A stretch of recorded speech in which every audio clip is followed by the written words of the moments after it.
வணக்கம். ஆ, ஒரு விஷயத்த இங்க சொல்லணும். அதாவது ஆ, ஈரோடுலேருந்து பிரபா அப்படின்னு ஒரு பெண்மணி, அப்புறம் சென்னையிலேருந்து உஷா அப்படின்னு ஒருத்தங்க, அப்புறம் காரைக்குடி அப்படிலேருந்து தெய்வானை அப்படிங்கிறவங்க, திருச்சியிலேருந்து பிரகாஷ், ஆ, திருச்சியிலேருந்து பிரகாஷ், திருநெல்வேலி அந்த ஊர்லேருந்து சாமிநாதன் அப்படின்னு ஒரு தம்பி ரொம்ப நல்லா பரபரப்பாக பேசினாப்புல. அப்புறம் நந்தினி அப்படின்னு ஒரு பெண் பெங்களூர்ல இருந்து நந்தினி அப்படின்னு கிட்டத்தட்ட இன்னும் நிறைய பேர் இருக்காங்க.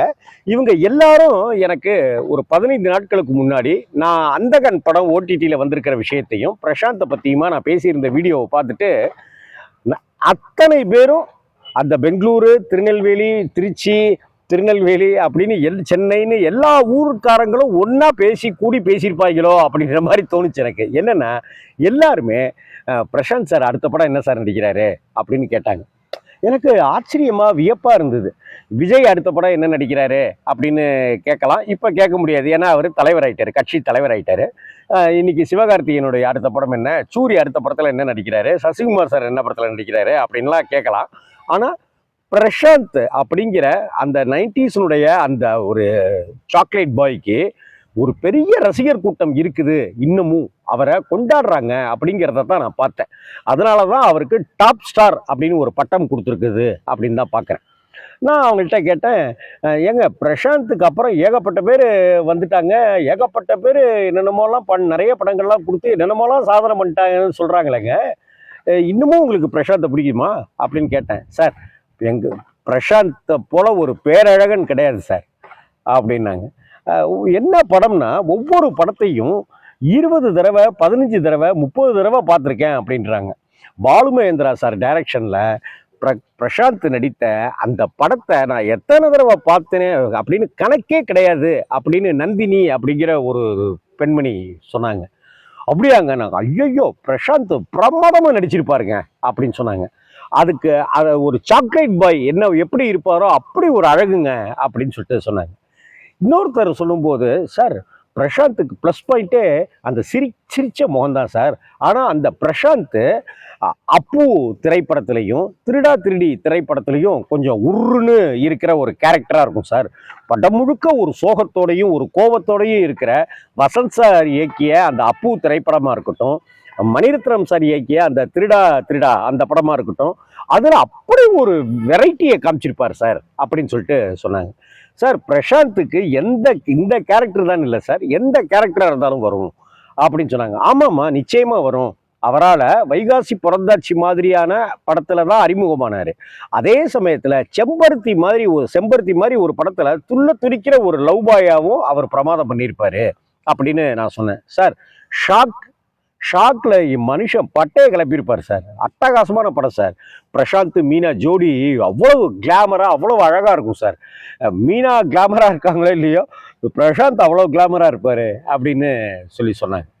யோசிச்சு பார்க்க பிரசாந்த் அப்படிங்கிற ஒரு அற்புதமான கலைஞனை நாம மிஸ் பண்ணிட்டோமோ அப்படின்னு தான் தோணுச்சு. ஒரு தயாரிப்பாளருடைய மகன் அவர் சமீபத்தில் பேசும்போது சொன்னார், அதாவது எங்கள் படத்துக்கு பிரசாந்தை நாங்கள் புக் பண்ணிட்டோம், பூஜையெல்லாம் போட்டோம், சம்பளத்துக்கு ஒரு அட்வான்ஸ் தொகையும் ஒரு தொகை 2 லட்சமோ என்னமோ சொன்னாங்க, அப்படி கொடுத்துட்டோம். ஆனால் பட பூஜை அன்னைக்கு பிரசாந்த் வரல, ஃபோனும் எடுக்கலை, அவங்க தந்தையார் தியாகராஜன் சாரும் ஃபோன் எடுக்கலை.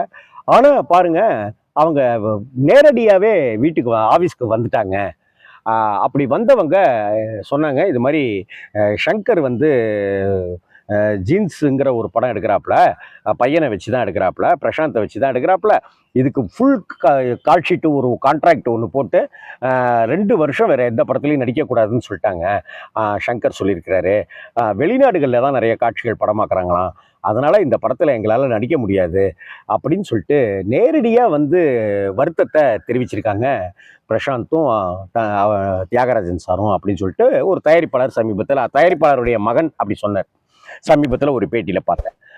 அதே போல் அதுக்கப்புறம் ஒரு விஷயத்த சொன்னது தான், பிரசாந்த் மேலே இருக்கிற அந்த அந்த அன்பு இருக்குல்ல, அது பல மடங்கு மதிப்பாகவும் மரியாதையாகவும் எனக்கு பெருக ஆரம்பிச்சதுன்னு தான் சொல்லணும்.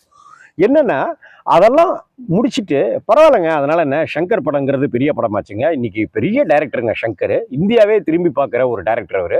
அவர் படத்துல நடிக்கிறதுனாக்கா சந்தோஷம் தாங்கன்னு அந்த டைரக்டரும் ஆசீர்வாதம் பண்ணிட்டாரு. டைரக்டர் தான் அந்த படத்துக்கு ப்ரொடியூசரும் அவர் தான், டைரக்டரும் அவர் தான். உடனடியாக நடிகர் தியாகராஜன் சார் செய்தது தான் இன்னைக்கு தமிழ் சினிமாவில் இருக்கிறவங்க அத்தனை பேருமே கற்றுக்க வேண்டிய ஒரு பாடம். உடனே அவர் என்ன செஞ்சிருக்காரு, பணத்தையே நிறைய பேர் அட்வான்ஸை கூட திருப்பி தரமாட்டாங்க, நடிக்கிறதுக்கு வரேன்னு ஒத்துக்கிட்டு அட்வான்ஸ் பணத்தையே திருப்பி கொடுக்காம நடிக்கவும் செய்யாம இருக்கிறவங்க இன்னைக்கு இருக்கிறாங்க.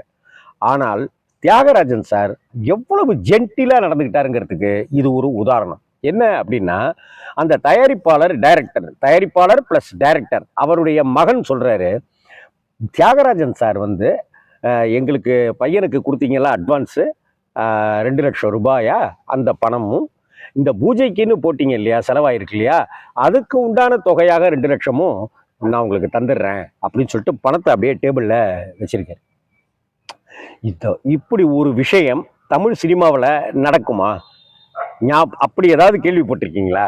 ஆனால் அப்படி தியாகராஜன் சார் ஒரு பெரிய மனதோட இருந்திருக்கார். அவரும் ஒரு தயாரிப்பாளர் தான், அவரும் ஒரு நடிகர் தான், தியாகராஜன் சாரும் ஒரு அட்டகாசமான டைரக்டர் தான். அதனால ஒரு பொண்ணோட மனசு ஒரு பொண்ணுக்கு தான் தெரியுங்கிற மாதிரி ஒரு தயாரிப்பாளருடைய பெயின், ஒரு டைரக்டருடைய பெயின், ஒரு நடிகருடைய சிக்கல்கள் எல்லாமே அவருக்கு தெரிஞ்சிருந்து, இதெல்லாம் தாண்டி மனிதாபிமானம்ங்கிற ஒரு விஷயம் இருக்குல்லங்க, இன்னைக்கு யாருக்கு இருக்கு சினிமாவில்? அப்படி ஒரு மனிதாபிமானத்தோட அந்த விஷயத்தை அணுகியிருக்கார் அப்படின்னு சொல்லி அந்த தயாரிப்பாளருடைய இயக்குனருடைய மகன் சமீபத்தில் ஒரு பேட்டியில் குறிப்பிட்டிருந்தார்.